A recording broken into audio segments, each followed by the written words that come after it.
Well, certainly when you take a medication that's actually going to usually taken in a dose that is greater than you would normally take in for a medical condition, your physiological adaptations can be quite dramatic, including massive muscle growth, changes in hormone levels resulting in change in blood characteristics, etc. All of those changes, which can be performance enhancing in one stead, can also be very degrading to the person's performance in the other way as well. Mechanically, you change as a person too. If your muscles change and your tendons change, you can withstand more force and recover faster. So there's a lot of good reasons for doping in terms of a performance enhancement concept, but you have to think about, is it fair to the other competitors?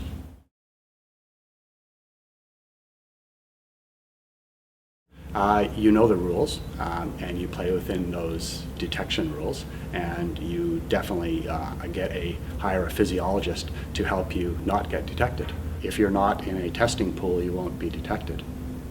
So what's important there is that if I can train for 3 years to compete at an Olympics coming up, because it's a 4-year training cycle, Olympics is every 4 years, and if I don't appear for 3 years but then go to the qualifying round and win the qualifying round, I'm off to the Olympics. But for 3 years I haven't been tested, so therefore my cheating isn't detectable. In general, the World Anti-Doping Agency is playing catch-up to those people.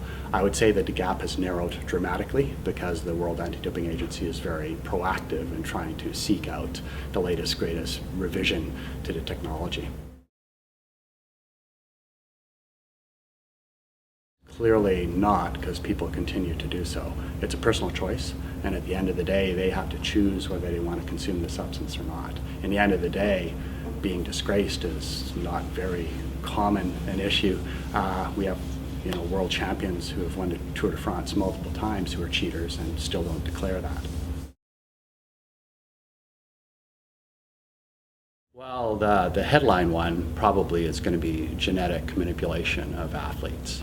So what gene therapy is, they basically take a virus, they deactivate it, and then they put the genetic materials inside, close it up, and send it into your body. They typically use like a flu virus or an HIV virus that's been deactivated, then send it on in because it can get to the places it needs to, and then help proteins be regulated or downregulated that control processes in the body.